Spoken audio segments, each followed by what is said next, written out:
What is up, CraigerCo Classic? I am here. Where am I at today? You are in Springfield, Missouri on Earth. Yes, you're at Hot Rod Holiday. There it is. Hot Rod Holiday. Who are we talking to here, my man? Amazing too. Lucas Forest. Lucas Forest. And what do we have? Forrest Gump. Jenny. Jenny. I like to run. I started running. Life's like a box of chocolates. You never know what you're going to get. I may not be a smart man, but I know what love is. Okay, so what do we have here, right? I mean, everyone knows what we have, but I want to dig into the details. Okay, what is this? So, details, this is a replica of the 1965 Shelby Cobra. Okay. This replica is made by Backdraft Racing. They're one of the premier builders of these cars. What's unique is they use their own tubular chassis. Okay. They bolt BMW 3 Series independent suspension to the entire car. So if I need to replace a front hub or a brake, I get it off of a BMW 3 Series. But it handles like a German sports car. 2016 is when this replica was made. So they made this replica. It's an exact popped replica of what the original fiberglass or steel body would have been on an AC Cobra. Made by Carroll Shelby when he imported them over after AC went out of business. Yep. The speedometer on this is reversed, just like the original. All of the gauges are just like the original, but it's a better fit and finish. It is better handling because of the independent suspension all the way around. So then they figured with that, we need more horsepower. So this is engine number 1054 of the Roush 427 stroker crate engines. Speed Fanatics builds those down in Boca Raton, Florida, and then they outfit those into this car. So I've got about 225 more horse than an original Cobra. Wow. It is absolutely mental. I was going to say, it had to be hard to handle back then, and now... Yeah, modern McPherson style, shocks and struts all the way around. BMW stuff or not, man, is this thing pretty hard to handle? It's stupid. You don't ever get all the way on it. I tried to kill a motorcycle the other day. It's a Cobra. It wants to attack. What is going on? This is for a different video. What's going on, guys? Have you hit that subscribe button or the follow button yet? Please do so, as it tells the algorithm that you guys like our content, and it makes it happy so that we can continue to promote classics to the world. We really appreciate it. Thanks. Bye. Subscribe, hit that follow button. It's all modern. So when you get in it, you expect that retro feel. Instead, you don't get that. You get German sports car with a crap ton of horsepower. The engine is set behind the front wheels, I see that. And your ass sits in front of the back wheels. It's exactly where you want it to be. And you got the nice side pipes over here. So it's not $2 million like the original ones are. But you don't want to drive those. Now. No, you wouldn't drive that. So you can go out and beat on one of these and have a lot of fun. But what's interesting about it has windshield wipers. I saw that. There's no top.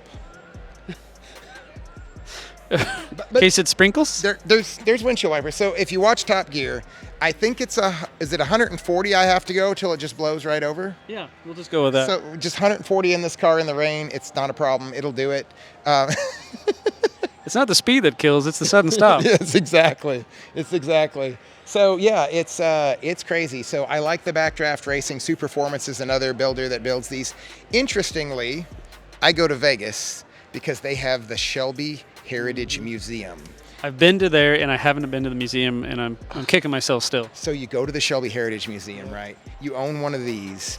You're nuts about it because you want to see, is it really a popped replica? Does the dash really look the same? Do all the gauges look the same? So you're leaning over the red felt you're not supposed to be in. You're trying to shoot all these pictures. The tour guide comes up to you. You say, this is my favorite. I want to know all about it. And he says, what do you mean? And I'm like, well... like, whose was it? Like, what year is it? Like how many people drove it? How many miles are on it? And he looks at me and he goes, well, these are all kit cars. So I went all the way to Vegas to find what's in my own garage. You took a picture of your own dash, basically. Yeah. I don't have words. This is a rough time. So if I go there, they're kit cars. This is a rough time. Yeah, they're kit cars. There's not even a real one there. What's this? Like, what's going on here? That's your side mirror? That's the side mirror, and I wouldn't expect to see anything out of it. You can see lights behind you, and you think, well, they might be in that lane. They might be in this lane. It is bubbled. Yeah. It's really bubbled mirror. I use the center mirror. They're the best, but the best thing is just look over your shoulder because you can see everything. Like changing lanes is easy. Just look. Do those sun visors actually work?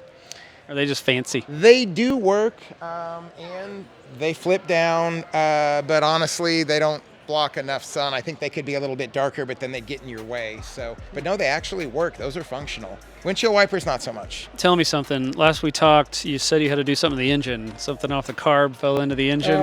Give me the skinny on that. So, catastrophic failure on a 1,500-mile Roush crate engine, number 1054.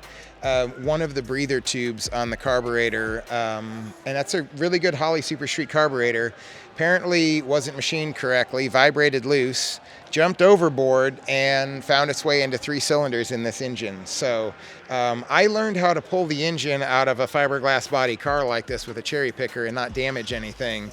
And I'm telling you, that is the most, like, the moment when you have it on the cherry picker, it's over the side of the car, and the car is jacked up to this level. Anyway. You had 5 guys to help you with the fiberglass hood just in case.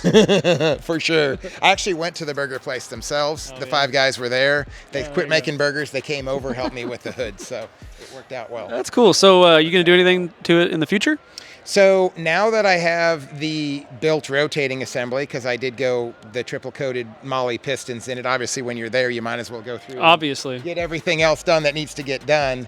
Why not? I would like to see this with a blower, and everybody tells me not to do it. They say it would ruin the car, but I would like to see it be. I don't know. You could. Looks like that's bolted on there. Yeah, I could just take the hood off and just have it. Just imagine a belt-driven. Just it's going to be a rough fit, but that's in my like something I would do.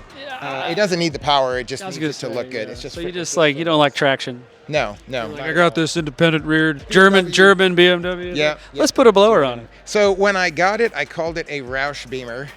And nobody understood what I was buying, and no one could figure it out. But I said, yeah, it's a Roush Beamer. And they're like, Roush motor. Yeah, BMW Spain. There you go, Roush. You made the connection. You're there. I had help. So yeah, it is crazy, but it's a lot better than owning an original because you can get out there. The fit and finish of all the bodywork, everything that Backdraft does, they've won several awards for it. It needs to go to a track. I want to go fast. I think I'm talking to the guy that can make it happen. Yeah, it's time for track day. It needs to go. You've gone enough cruises and stuff. It's time for track. Yeah, it's time for. I'd say do that before the blower. I need to see if I can survive this, because you have to have your wits together to drive this thing. It's 550 horses, the dyno on that engine before the latest build on it. So. What exhaust is this, or does that just look like exhaust? That is actually exhaust. That's the side pipes that come out. And do you know what brand? Actually, a glass pack in there. It's something that Backdraft Racing builds, so I don't know what they actually Backdraft glass packs. Backdraft glass pack. That's it. Say that 5 times real fast. I'm not going to. I'm pass. Frunk in the rear. It's not a frunk. It's so small though. Oh yeah, right. So you got this little tiny messy little trunk back here. You can fit things in. Wow. Why not? I have a car cover in there that's waterproof, so when it rains, for those windshield wipers, I can cover up the car, but I don't have a rain jacket for myself. So I want to remind you guys, it's like November right now, and we're at a show. You drove this. Yeah, in like 20-degree weather. Yeah, last night it was very, very cold. But the faster you go, the warmer you get. Just starting it up, you get warm. One thing to notice, I'm missing all my lug nuts.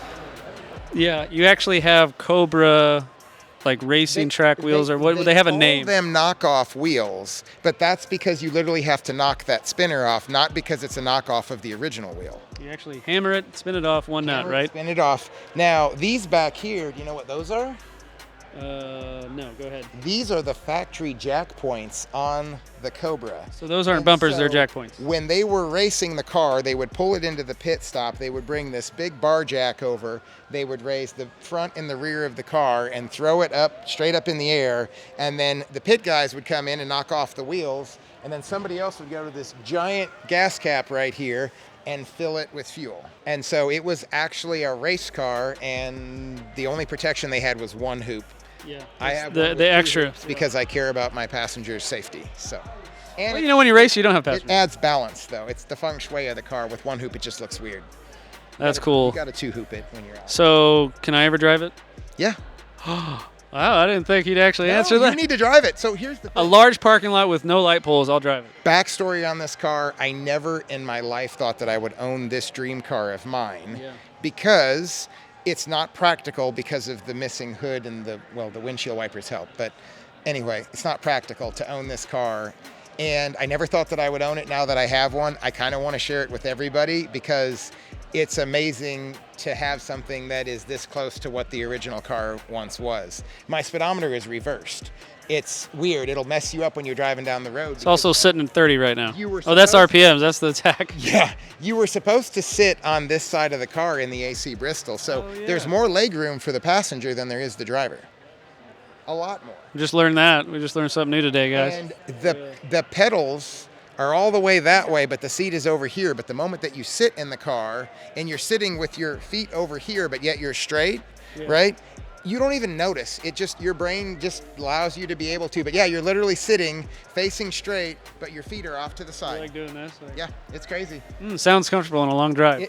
No, as soon as you get in the car, it's one of the most comfortable cars. You need to sit in it. You're gonna sit in. You're gonna be like, oh my God, this is so comfortable. So I got to drive a Daytona. That was intense. Hard to get in and out of.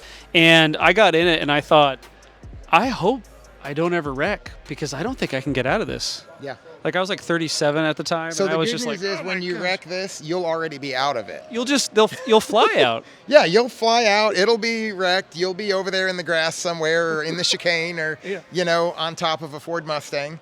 But you'll be fine.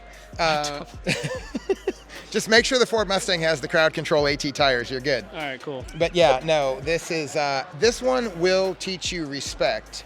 Because when you're sitting in it, for example, I used to ride sport bikes. This, you sit lower to the ground than a sport bike. So when you're sitting there in the car, your arm is over the side and you're this far off of the ground looking down at it as it's rushing by, and you see all of the telephone poles, and you know you have no airbags.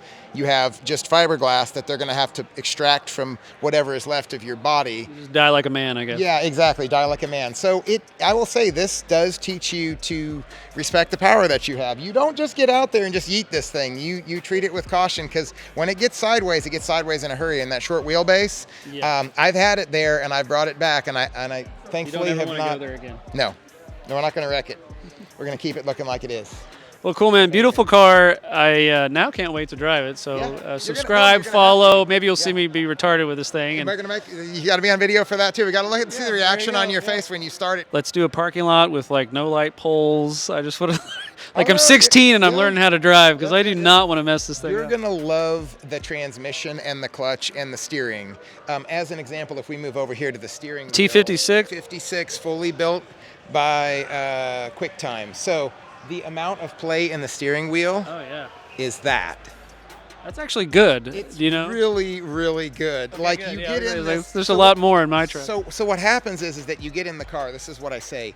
You do not steer this car. You simply suggest where you want it to go. It drives off of suggestions. You're like, maybe we should slightly move into the other lane, and it's there. It's amazing. It's really not tight. So it's a high ratio gearbox, or well, in this case, rack and pinion, I guess, right? Yep, and it's all modern. So BMW. So German. This is the marriage of Ford and BMW. Yeah, German. Yes. Well, thank you so much for showing me your German car. Yes, very good. Left-hand shake. I like it. Yes, it was. Left-hand drive, right? I love it. Thank you so much, man. I really appreciate it. Awesome car. Everyone here's jealous. Don't wreck it. Keep driving it. I'll keep it safe and so if the engine, drive it. hey, so I hopefully don't wreck it. Thanks, guys. See ya.